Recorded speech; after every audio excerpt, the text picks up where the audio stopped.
AIMIM chief Asaduddin Owaisi ने बिहार की सियासत को लेकर बड़ा बयान दिया है।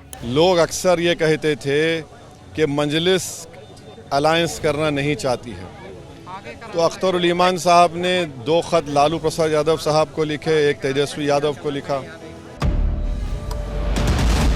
उन्होंने कहा कि ऑल इंडिया मजलिस इत्तेहादुल मुस्लिमीन पर अक्सर आरोप लगाया जाता है कि वो गठबंधन नहीं करना चाहती, लेकिन ये सच नहीं है। ओवैसी ने दावा किया है कि अख्तरुल ईमान ने लालू यादव को 2 और तेजस्वी यादव को 1 खत लिखकर गठबंधन की बात रखी थी, जिसमें सिर्फ 6 सीटों की मांग की गई थी। इसके बावजूद आरजेडी ने हमारे 4 विधायकों को तोड़ लिया। जब ओवैसी ने गठबंधन में शामिल होने की बात कही तो उन्होंने क्या बोला है, सुनाते हैं आपको। देखिए, अख्तरुल ईमान साहब ने खत लिखा है, फिर अख्तरुल ईमान साहब ने यहाँ के लीडर ऑफ अपोजिशन को लेटर लिखा है।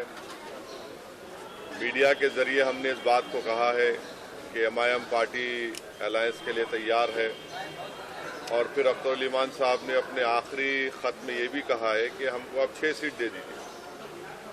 अब ये उनको फैसला करना है, ये नहीं करेंगे तो बिहार की जनता ये देख लेगी कि कौन बीजेपी को कामयाब कराना चाहता है या कौन बीजेपी को रोकना चाहता है।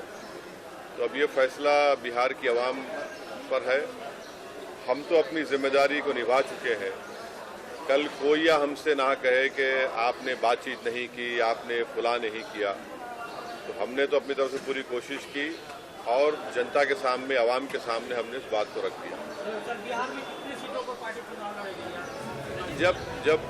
जब लिस्ट जारी होगी तो आपको पता चल जाएगा। ओवैसी ने कहा कि हमने आरजेडी से कहा था कि हमें मंत्री पद भी नहीं चाहिए। अब इससे बड़ी दरियादिली क्या हो सकती है, लेकिन उन्होंने हमारे विधायकों को खरीद लिया। चलिए जानने दीजिए, हम अपना काम करते रहेंगे। ओवैसी ने साफ कहा कि अब फैसला आरजेडी के हाथ में है।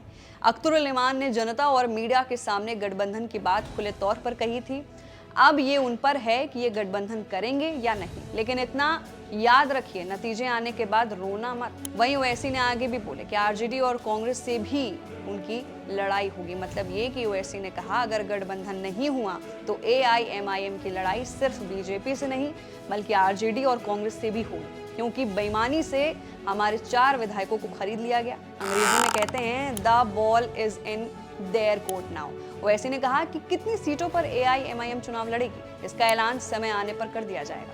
वहीं आई लव मोहम्मद विवाद पर भी जब सवाल पूछा गया तो ओवैसी ने क्या कुछ कहा है वो भी आपको सुनाते हैं।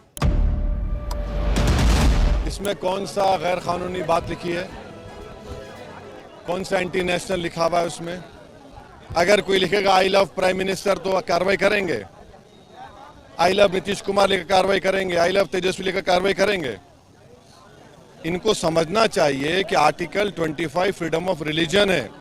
इनको ये समझना चाहिए कि मैं मुसलमान हूं तो मोहम्मद सल्लल्लाहु अलैहि वसल्लम की वजह से मुसलमान हूं। मैं ये समझना चाहिए। अगर मैं अल्लाह को मानता हूं, क्यों मानता हूं? कि मोहम्मद सल्लल्लाहु अलैहि वसल्लम ने सिखाया है। और आप ये बात समझिए कि हम तो सारी दुनिया को बता रहे हैं, पाकिस्तान को बता रहे हैं। अब इसमें तकलीफ है क्या आपको? परसों मोदी की सालगिरह थी, सब पोस्टर लेकर निकले हैप्पी बर्थडे, उस पर कोई तकलीफ नहीं हुई किसी को। क्या बदतमीजी है ये? किस बात का आप कौन सा सेक्शन लगा रहे BNS का? कौन सा गुनाह है उसमें? अगर मैं किसी की मोहब्बत से इजहार कर रहा हूं और उनसे मोहब्बत का इजहार कर रहा हूं जिनके लिए दुनिया बनाई गई, उनसे नहीं इजहार करूंगा?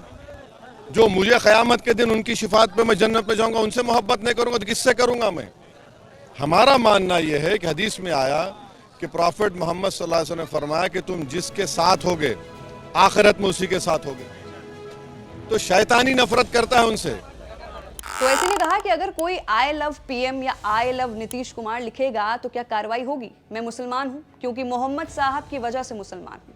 हम अल्लाह को इसलिए मानते हैं क्योंकि मोहम्मद ने सिखाया है। मोदी जी के जन्मदिन पर लोग हैप्पी बर्थडे के पोस्टर लेकर निकले, तब किसी को दिक्कत नहीं हुई। फिर मोहम्मद साहब से मोहम्मद जताने में गैर कानूनी क्या है? सिर्फ शैतान ही उनसे नफरत करता है। तो फिलहाल के लिए बिहार चुनाव से पहले ओवैसी ने गठबंधन में शामिल होने की बात कही और साथ ही आई लव मोहम्मद पर भी उन्होंने अपनी प्रतिक्रिया जाहिर की। हमने आपको इस रिपोर्ट में दिखाया। नीचे दिए गए कमेंट सेक्शन में अपनी राय जरूर रखिए। मैं थी आपके साथ वंशिका सिंह और आप देख रहे हैं ABP लाइव।